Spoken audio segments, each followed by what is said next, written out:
since I first stepped through the door behind me as Prime Minister, I have striven to make the United Kingdom a country that works not just for a privileged few, but for everyone, and to honour the result of the EU referendum.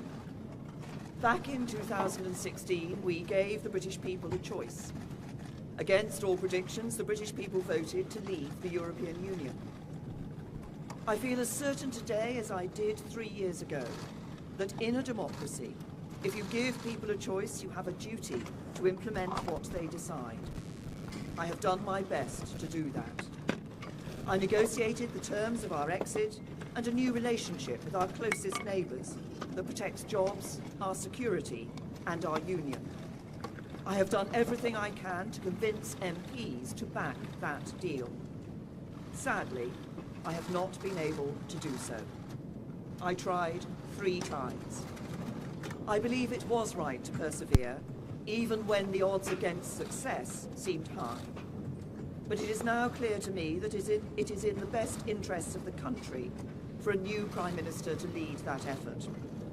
So I am today announcing that I will resign as leader of the Conservative and Unionist Party on Friday the 7th of June, so that a successor can be chosen. I've agreed with the party chairman and with the chairman of the 1922 committee that the process for electing a new leader should begin in the following week. I have kept Her Majesty the Queen fully informed of my intentions, and I will continue to serve as her Prime Minister until the process has concluded. It is and will always remain a matter of deep regret to me that I have not been able to deliver Brexit. It will be for my successor to seek a way forward that honours the result of the referendum. To succeed, he or she will have to find consensus in Parliament where I have not. Such a consensus can only be reached if those on all sides of the debate are willing to compromise. For many years, the great humanitarian Sir Nicholas Winton, who saved the lives of hundreds of children by arranging their evacuation from Nazi-occupied Czechoslovakia through the Kindertransport, was my constituent in Maidenhead. At another time of political controversy, a few years before his death, he took me to one side at a local event and gave me a piece of advice. He said, "Never forget that compromise is not a dirty word. Life depends on compromise." He was right. As we strive to find the compromises we need in our politics, whether to deliver Brexit or to restore devolved government in Northern Ireland, we must remember what brought us here. Because the referendum was not just a call to leave the EU, but for profound change in our country.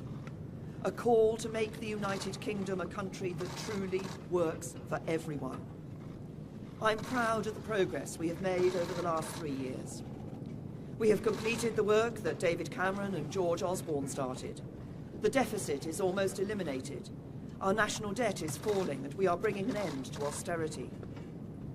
My focus has been on ensuring that the good jobs of the future will be created in communities across the whole country, not just in London and the South East, through our modern industrial strategy. We have helped more people than ever enjoy the security of a job. We are building more homes and helping first-time buyers onto the housing ladder, so young people can enjoy the opportunities their parents did.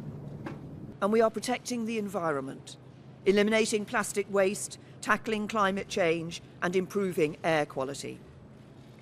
This is what a decent, moderate and patriotic Conservative government, on the common ground of British politics, can achieve, even as we tackle the biggest peacetime challenge any government has faced. I know that the Conservative Party can renew itself in the years ahead, that we can deliver Brexit and serve the British people with policies inspired by our values. Security, freedom and opportunity. Those values have guided me throughout my career. But the unique privilege of this office is to use this platform to give a voice to the voiceless, to fight the burning injustices that still scar our society. That is why I put proper funding for mental health at the heart of our NHS long-term plan. It's why I'm ending the postcode lottery for survivors of domestic abuse. It is why the race disparity audit and gender pay reporting are shining a light on inequality so it has nowhere to hide. And it is why I set up the independent public inquiry into the tragedy at Grenfell Tower, to search for the truth, so nothing like it can ever happen again, and so the people who lost their lives that night are never forgotten. Because this country is a union, not just a family of 4 nations, but a union of people, all of us. Whatever our background, the colour of our skin, or who we love, we stand together, and together we have a great future. Our politics may be under strain, but there is so much that is good about this country, so much to be proud of, so much to be optimistic about. I will shortly leave the job that it has been the honour of my life to hold. The second female Prime Minister, but certainly not the last.